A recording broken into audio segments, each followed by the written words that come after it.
معروف مذہبی اسکالر میزبان اور اینکر ڈاکٹر عامر لیاقت حسین کے انتقال پر ان کے مداحوں میں غم کی لہر دوڑ گئی۔ خداداد کالونی میں مرحوم کی رہائشگاہ پر ان کے چاہنے والوں کا تانتا بن گیا۔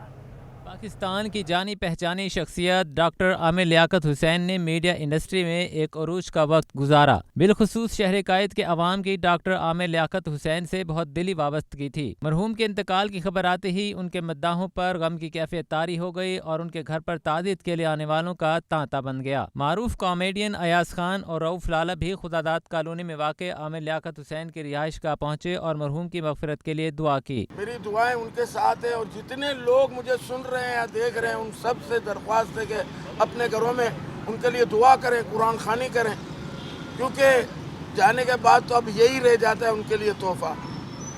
تو میری دعائیں عامر بھائی، اللہ تعالیٰ آپ جنت میں اعلیٰ مقام پہ ہوں گے انشاءاللہ۔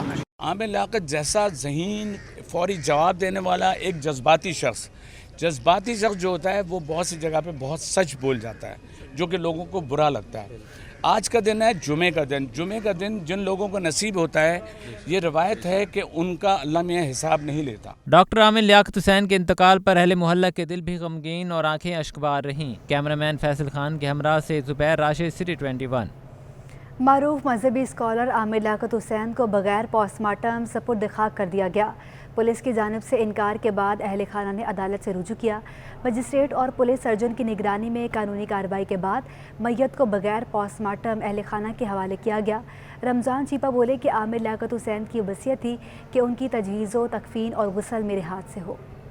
عامر لیاقت حسین کو بغیر پوسٹ مارٹم سپرد خاک کر دیا گیا۔ عدالت نے مرحوم کے اہل خانہ کی استدعا پر پولیس سرجن کی جانب سے لاش کے معاملے کے بعد جمع رپورٹ پر لاش بغیر پوسٹ مارٹم ورثہ کے حوالے کرنے کا حکم دے دیا۔ گزشتہ روز MNA عامر لیاقت حسین کے انتقال کے بعد ان کی میت چیپا سرد خانے منتقل کی گئی، جہاں میت کو اہل خانہ کے حوالے کرنے کے انتظامات کیے گئے۔ تاہم بریگیڈ پولیس نے سرد خانے کو خط لکھ کر لاش ورثہ کو دینے سے روک دیا اور پوسٹ مارٹم کو لازمی قرار دیا۔ مرحوم کی سابق اہلیہ اور بیٹی نے پوسٹ مارٹم کرانے سے انکاری کرتے ہوئے معاہدے پر دستخط بھی کر دیے، مگر پولیس انکاری ہی رہی۔ مرحوم کے اہل خانہ نے میت کی حوالگی کے لیے عدالت کا دروازہ کھٹکھٹایا۔ مجسٹریٹ نے پولیس سرجن کو لاش فوری معائنہ کر کے رپورٹ طلب کی۔ پولیس سرجن کے رپورٹ جمع کرانے کے بعد عامر لیاقت حسین کا جسد خاکی بغیر پوسٹ مارٹم اہل خانہ کے حوالے کر دیا گیا۔ معروف سماجی رہنما رمضان چیپا نے میڈیا سے گفتگو میں تجویز و تکفین اور غسل سے متعلق عامر لیاقت حسین کی وصیت سے متعلق آگاہ کیا۔ میں اللہ تعالیٰ کا شکر ادا کرتا ہوں کہ جس طریقے سے انہوں نے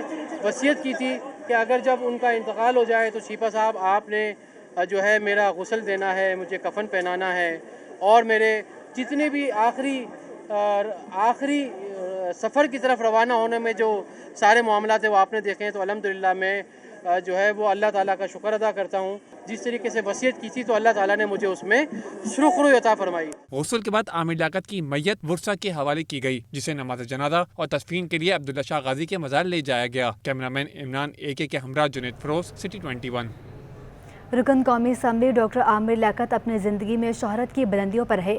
وہ بیک وقت ٹی وی میزبان، مذہبی اسکالر، سیلیبریٹی اور سیاستدان تھے۔ بیک وقت سیلیبریٹی، مذہبی اسکالر، ٹی وی میزبان اور سیاست دان، صلاحیتوں میں جن کا کوئی ثانی نہ تھا، عامر لیاقت حسین اب ہم میں نہیں رہے۔ ڈاکٹر عامر لیاقت حسین 5 جولائی 1971 کو کراچی میں سینئر سیاست دان شیخ لیاقت حسین کے گھر پیدا ہوئے۔ ان کے والد بھی 1997 میں MQM کی طرف سے رکن قومی اسمبلی رہے۔ عامر لیاقت حسین تعلیم مکمل کرنے کے بعد بطور ٹی وی میزبان متعارف ہوئے، جس کے بعد مذہبی، رمضان نشریات اور انٹرٹینمنٹ سمیت مختلف نوعیت کے پروگرامز کی میزبانی کا اعزاز حاصل کیا۔ عامر لیاقت حسین نے پہلی شادی سیدہ بشرا اقبال سے کی، جن سے ان کے 2 بچے ہیں، تاہم یہ تعلق 2020 میں طلاق پر منتج ہوا۔ 2018 میں دوسری شادی طوبہ سے کی۔ سیدہ طوبہ رمضان ٹرانسمیشن میں عامر لیاقت حسین کے ساتھ بطور میزبان بھی نظر آئی، تاہم رواں سال فروری میں طوبہ انور نے خلا لے لی، جس کے بعد 5 فروری کو عامر لیاقت حسین نے 18 سالہ دانیہ نامی لڑکی سے شادی کی، جو طلاق پر ختم ہوئی۔ دانیہ سے طلاق کے بعد عامر لیاقت حسین کئی تنازعات اور شدید ڈپریشن کا بھی شکار رہے۔ رکن قومی اسمبلی عامر لیاقت حسین کی نجی زندگی ہمیشہ تنازعات کا شکار رہی۔ عامر لیاقت نے 3 شادیاں کی جو ناکام ثابت ہوئی۔ عالم آن لائن میں خوش آمدید اور ناظرین کرام، اب پروگرام اختتام کی طرف بڑھ رہا ہے۔ اتنی عشق کی اور محبت کی اور عقیدت کی باتیں ہوئی ہیں کہ اب مزید گفتگو اگر کی جائے گی تو پھر وہ جو کی گئی گفتگو اس کا حسن بکھر جائے گا. اس حسن کو اپنے اذہان کی ٹھنڈک میں فریز کر کے رکھنا ہے تاکہ وہ ضائع نہ ہو سکے. عامر لیاقت کو جتنی شہرت ملی وہ اس سے کئی گنا زیادہ تنازعات میں گھرے رہے. اپنی دلکش گفتگو سے دلوں میں گھر کرنے والے عامر لیاقت اپنا گھر صحیح طرح سے سنبھال نہ پائے. عامر لیاقت نے 3 شادیاں کی. پہلی شادی سیدہ بشرا عامر سے کی جن سے 2 بچے ہیں. تاہم یہ شادی 2020 میں اختتام پذیر ہوئی. عامر لیاقت نے 2018 میں دوسری شادی طوبہ سے کی. سیدہ طوبہ رمضان ٹرانسمیشن میں عامر لیاقت کے ساتھ بطور میزبان بھی نظر آئیں. تاہم رواں سال فروری میں طوبہ انور نے خلا لے لیا. رکن قومی اسمبلی نے رواں سال 5 فروری کو 18 سالہ دانیہ نامی لڑکی سے تیسری شادی کی جس کے چند روز بعد ہی دونوں میں کشیدگی شروع ہوئی اور معاملہ عدالت تک پہنچ گیا. دانیہ اور عامر لیاقت میں کشیدگی کے بعد کئی متنازع ویڈیوز اور واٹس ایپ چیٹ بھی منظر عام پر آئیں جس سے عامر لیاقت شدید ذہنی اذیت کا شکار رہے. عامر لیاقت کے قتل کا مقدمہ درج کروانے شہری تھانے پہنچ گیا. درخواست گزار نے کہ الیکٹرک کو عامر لیاقت کی موت کا ذمہ دار قرار دے دیا. معروف T V anchor doctor Aamir Liaquat حسین سے محبت کرنے والے ایک شہری نے قتل کا مقدمہ درج کرانے کے لیے تھانہ بریگیڈ میں درخواست جمع کرا دی. درخواست شہری کے مطابق عامر لیاقت کی موت گھر میں جنریٹر کا دھواں بڑھ جانے سے ہوئی. درخواست گزار کا موقف ہے کہ الیکٹرک کی جانب سے 12 گھنٹے علاقے میں لوڈ شیڈنگ کی جا رہی ہے. اسی لوڈ شیڈنگ نے MNA عامر لیاقت حسین کی جان لے لی. شہری نے مطالبہ کیا کہ قاتل کے الیکٹرک کے مالک GM Bahadurabad zone Tipu Sultan road اور دیگر کے خلاف مقدمہ درج کیا جائے. درخواست گزار کے مطابق عامر لیاقت حسین کے قتل کا مقدمہ درج کیا جائے اور دوسرے لوگوں کو قتل سے بچایا جائے. حکومت نے وفاقی بجٹ پیش کر دیا. قومی اسمبلی میں 5100 ارب روپے خسارے کا بجٹ پیش کرتے ہوئے وزیر خزانہ مفتاح اسماعیل نے کہا کہ اگلے مالی سال میں وفاقی حکومت کے مجموعی اخراجات کا تخمینہ 9502 ارب روپے ہے.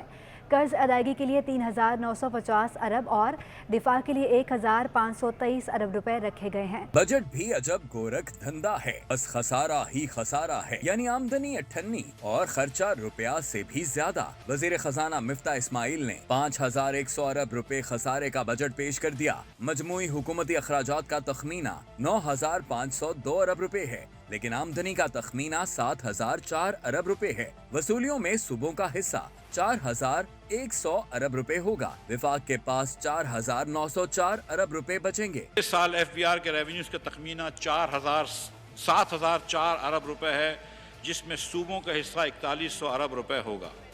وفاقی حکومت کے پاس نیٹ ریونیو 4904 ارب روپے ہوگا. قرض ادائیگی کے لیے 3950 ارب روپے، دفاع کے لیے 1523 ارب اور سول انتظامیہ کے اخراجات کے لیے 550 ارب، پینشن کے لیے 525 ارب روپے رکھے گئے ہیں. ترقیاتی بجٹ کے لیے 800 ارب روپے تجویز کیے گئے ہیں. تجارتی خسارے کو قابو میں لانے کے لیے درآمدات کا ہدف 70 ارب ڈالر اور برآمدات کا ہدف 35 ارب ڈالر رکھنے کی تجویز ہے. جو اس وقت 76 ارب ڈالر تک ایکسپیکٹڈ ہیں، اگلے مالی سال میں ان میں کمی لا کر 70 ارب ڈالر کی سطح پر لائی جائیں گی.